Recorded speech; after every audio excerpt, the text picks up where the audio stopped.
Bonjour chers auditeurs et bienvenue dans les archives de Saint-Maur. Aujourd'hui, nous plongeons au cœur d'une énigme troublante, un témoignage aussi fascinant qu'obsédant. Nous allons explorer le récit d'un homme brocanteur, passionné et fervent amateur de courses hippiques, dont la vie a été bouleversée par une série d'événements troublants. De la peur panique à la dépression sombre, en passant par des visions oniriques empreintes d'horreur, nous serons entraînés jusqu'aux confins de l'inexplicable. Préparez-vous à une immersion dans un mystère où la réalité et le fantastique s'entrelacent de manière troublante.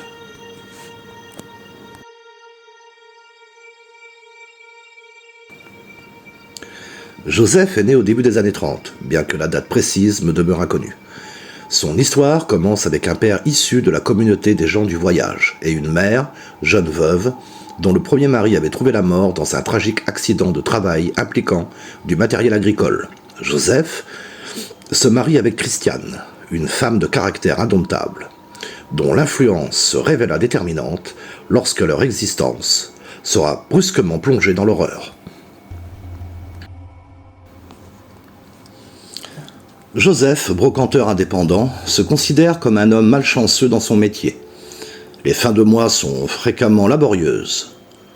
Exacerbé par sa passion dévorante pour les jeux, notamment les courses hippiques, il parcourt des kilomètres avec son break pour assister aux événements, dévoilant non seulement une addiction, mais une véritable passion pour les chevaux et tout ce qui gravite autour de cet univers fascinant. Pour lui, les courses ne sont pas seulement un divertissement, mais une obsession qui teinte chaque aspect de sa vie. Christiane, quant à elle, n'apprécie guère cette passion dévorante. Pour arrondir les fins de mois, elle enchaîne les heures de ménage, apportant ainsi une bouffée d'air financier à leur foyer. Malgré cela, elle se considère chanceuse. Après tout, Joseph n'est pas alcoolique, contrairement au mari de sa meilleure amie, Marie, dont la violence rend la vie de cette dernière insupportable. Christiane tente d'aider son amie, mais elle se heurte souvent à une impasse. Alors, elle relativise les défauts de Joseph, se rappelant que personne n'est parfait. Si elle devait lui reprocher quelque chose de plus, ce serait sa tendance à être tête en l'air, mais cela l'amuse plus que cela ne l'agace.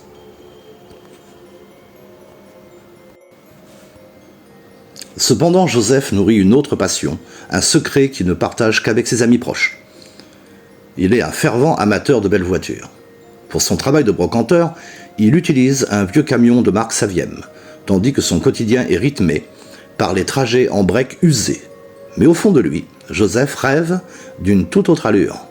Son fantasme, son ambition, c'est de posséder un jour la voiture de ses rêves, une Citroën DS 23 Injection, symbole de l'élégance et de la modernité, qui représente pour lui bien plus qu'un simple véhicule, mais une véritable échappatoire vers un monde de raffinement et de liberté.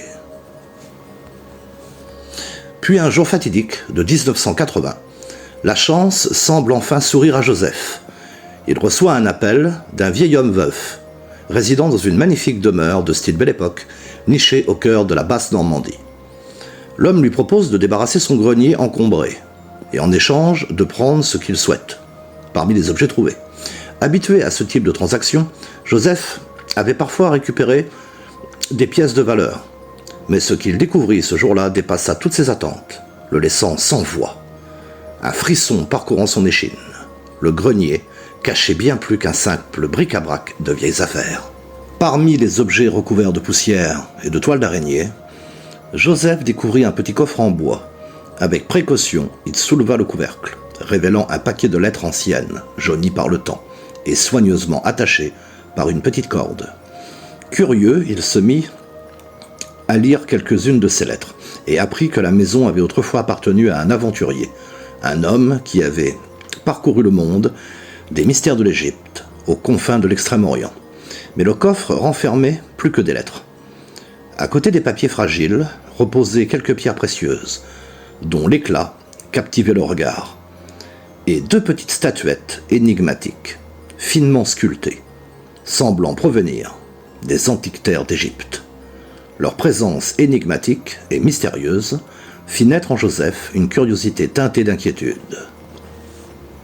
Ces petites statuettes se révélèrent être des ubshepti, des objets mortuaires que l'on plaçait dans les sarcophages lors des rites funéraires de l'Égypte ancienne. Quant aux pierres précieuses, leur éclat ne laissait aucun doute sur leur grande valeur. Grâce à un ami antiquaire qui prit sa commission, ces trésors furent rapidement vendus à des collectionneurs privés, pour une somme d'argent plus que considérable. Désormais en possession d'une fortune inespérée, Joseph voyait enfin ses rêves se concrétiser. Son premier achat fut évident. Joseph acquit rapidement la fameuse déesse 23 injections. Elle était blanche, flambant neuve, et incarnait à ses yeux le summum du raffinement. Impatient de la montrer à ses amis, il profita de l'anniversaire d'un vieil ami, célébré dans un bar local pour exhiber fièrement son nouveau trésor. À la fin de la soirée, il les fit sortir, rayonnant de fierté, pour admirer le véhicule. D'ordinaire, Joseph consommait peu d'alcool, mais cette nuit-là, l'euphorie l'emporta, et il repartit avec une dose bien trop conséquente.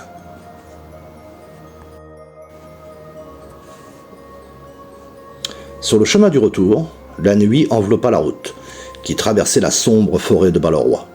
Un sanglier surgit soudainement des fourrés.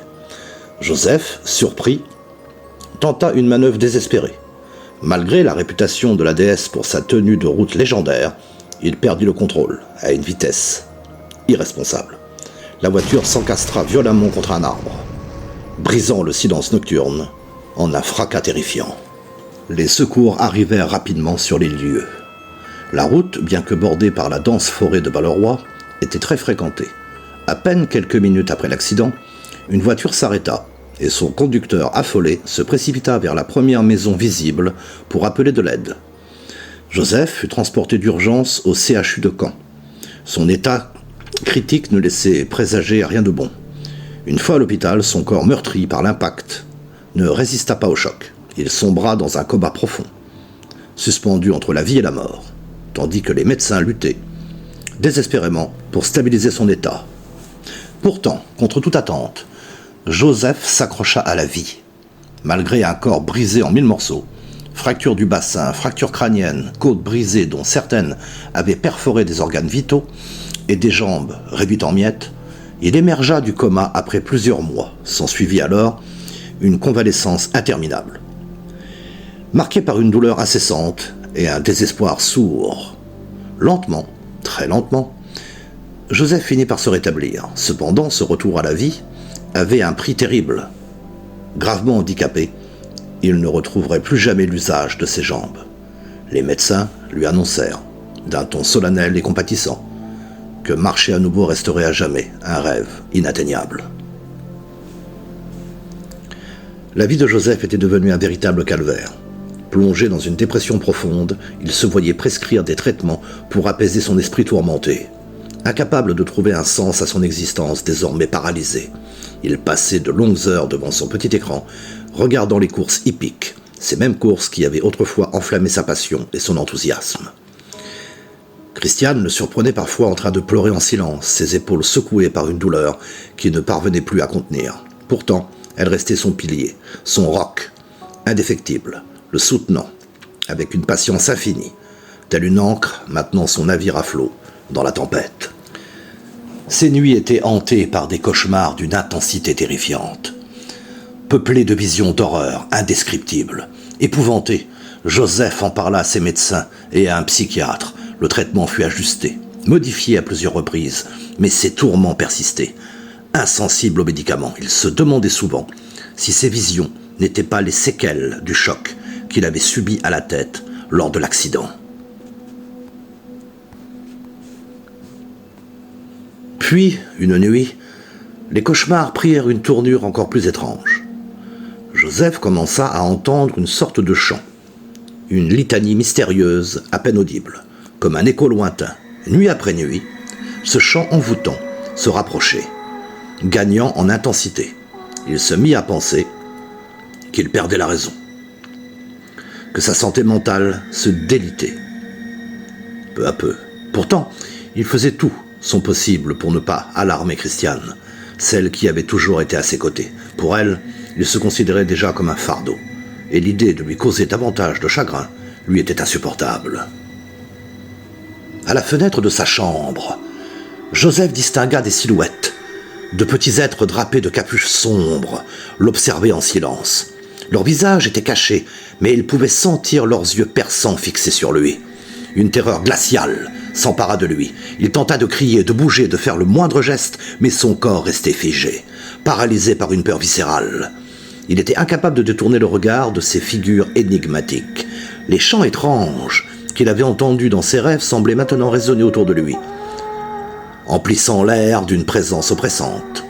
Pour la première fois, Joseph comprit que ce qu'il vivait ne relevait pas de la folie, mais de quelque chose de bien plus effrayant. Le surnaturel avait pénétré son monde. Les petits êtres, pas plus grands que des enfants, ressemblaient à de minuscules moines, dissimulés sous leurs capuches. Ils avaient traversé le mur de la chambre. Maintenant, ils l'entouraient, l'observant en silence. L'air était glacé, chargé d'une aura étrange. À ce moment précis, Joseph sentit son corps se soulever du lit en lévitation. Il voulut crier, mais aucun son ne franchit ses lèvres, enveloppé par ces créatures énigmatiques. Il traversa lui aussi le mur, flottant à environ 1 mètre du sol. Le froid mordant de la nuit le traversait, mais il n'en ressentait qu'une froide indifférence.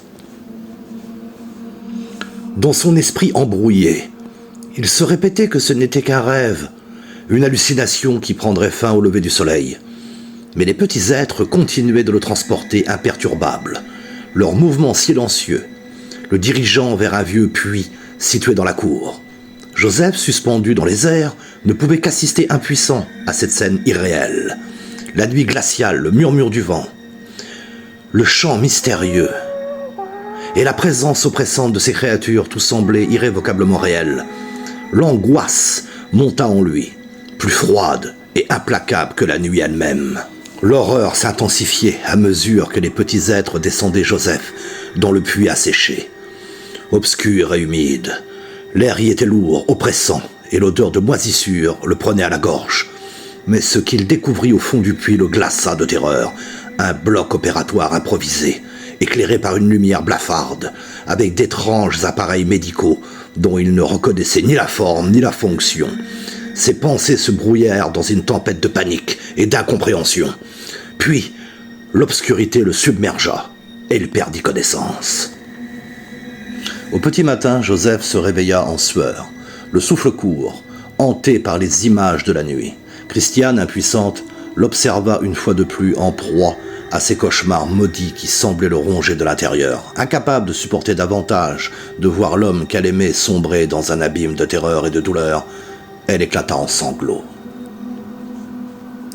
Le lendemain matin, lorsque Christiane entra dans la chambre de Joseph, portant le petit déjeuner comme à son habitude, elle s'arrêta net, frappée de stupeur. Joseph se tenait là, debout, vêtu et rayonnant de santé. Ses yeux brillaient d'une vitalité retrouvée. Et il abordait un sourire serein. Christiane cligna des yeux, comme pour chasser une illusion. Mais la scène restait là. Joseph, l'homme, qu'on lui avait dit condamné à ne plus jamais marcher, se tenait devant elle plein de vie et d'énergie. Une multitude d'émotions se bousculaient en elle. L'incrédulité, la joie et une étrange sensation d'irréalité. Alors, qu'elle ne puisse dire un mot, Joseph prit la parole et dit « Je suis guéri maintenant. Les petits docteurs sont venus. » Les médecins qui suivaient la santé de Joseph furent complètement stupéfaits devant ce miracle. Ils effectuèrent de nouveaux examens, espérant trouver une explication à l'inexplicable. Les radiographies révélèrent l'impensable. Les lésions à la moelle épinière, celles qui avaient condamné Joseph à un fauteuil roulant, avaient disparu. Joseph était guéri, d'une manière que la médecine ne pouvait comprendre. Les mystérieuses guérisons inexpliquées sont légion. Parfois, les témoins parlent d'êtres de lumière, d'anges, voire d'extraterrestres. Des récits de visites étranges et de forces invisibles circulent, alimentant l'imaginaire collectif. Mais ce qui demeure le plus stupéfiant dans ce genre d'affaires, ce ne sont pas seulement les témoignages, aussi étranges soient-ils, non. Ce qui défie véritablement la raison, ce sont les preuves médicales. Joseph mourut lors de l'été 2007 d'un AVC.